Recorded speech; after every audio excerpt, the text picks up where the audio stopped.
Okay, we're going to do sample for our notebook number 2.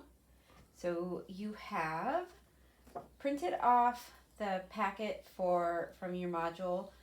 You're going to have, this is from sample number 1. This is sample number 2, the square. So we put the other ones aside, and you're going to cut out 2 pieces of fabric from your muslin, and they are 8.5 by 11.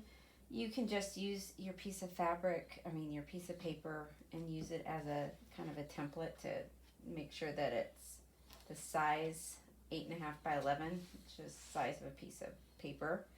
And we want 1 piece. So you're going to put 1 piece to the side, and we're going to use the other piece to trace our pattern. So the pattern we're working on says number 2, and we're going to put that down, and we can see through it. I'm going to use my pen. I'm going to use a ruler, and we're going to trace it. So I'm going to quickly trace. I'm going to do all my straight lines this way first.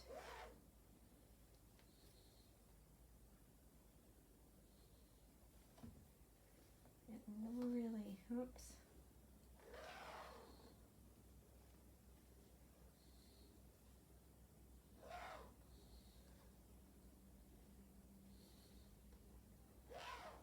There we go. Then I'm going to do my straight lines, going to just connect them going this way,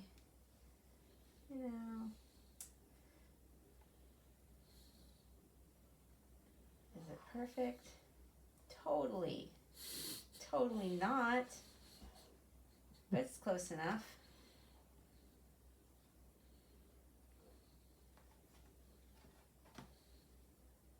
These short little ones I can trace. Depends on what kind of person you are. Are you a perfectionist?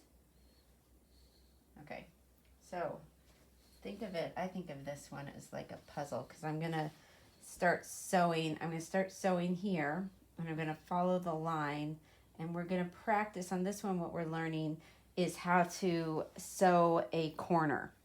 We're going to stay on the line, and we're going to get those sharp, how do we get these sharp corners? And we're going to practice how to get and build that muscle memory, how to turn our wheel on our sewing machine and walk. Sometimes we will have to walk manually walk the needle.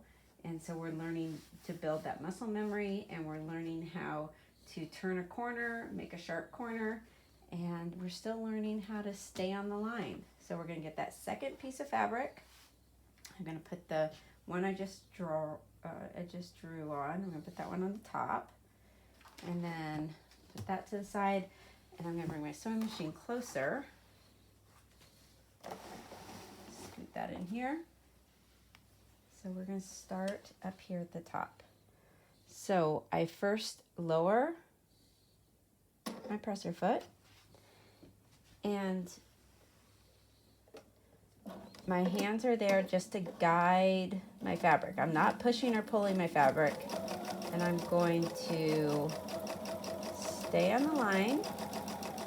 When I get down to that first corner, I'm going to slow down a little bit, and now I want my needle to be in the down position. So to get it in the down position, I'm going to turn my wheel towards me. The sewing machines all are the same in that you have to turn that wheel towards you.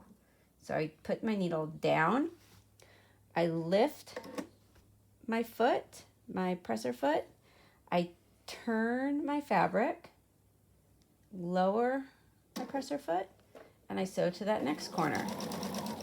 Now let's say that I stop short, just short of that corner. I want to walk my needle to that corner so I can get there. So I walk it by turning my wheel manually and walking maybe 2 stitches till I get to that corner. Stop it with the needle down, and when I say I walk it, I walk it by turning that wheel always towards me. Never turn it away from you because it knots the threads. So now my needle's down, lift the presser foot, turn, presser foot down, walk to or sew to that next corner. Needle is going to go down, presser foot up,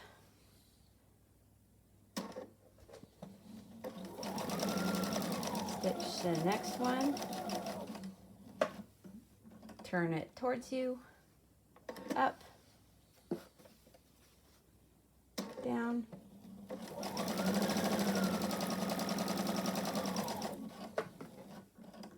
needle down. I need to walk it another stitch, up, down. And you're going to continue till you get all the way, you're going to do this until you get all the way out of this box.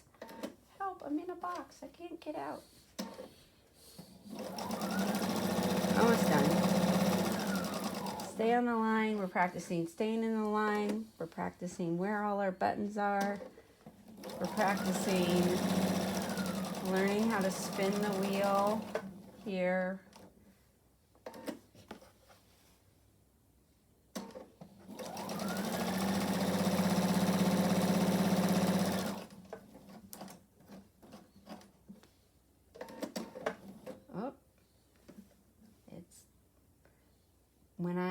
What happened there was when I put my foot on the pedal on this machine, when you double tap the pedal, the needle goes up and down. So I accidentally put my foot down and it lifted my needle,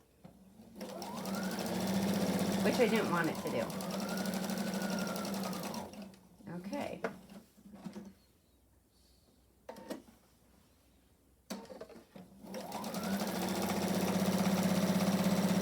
The last corner, I'm gonna walk this one down.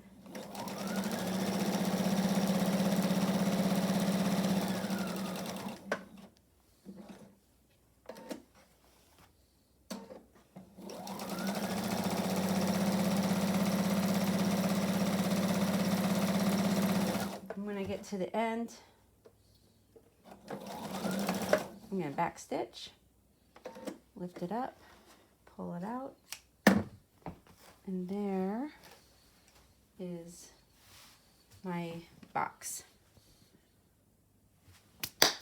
Done.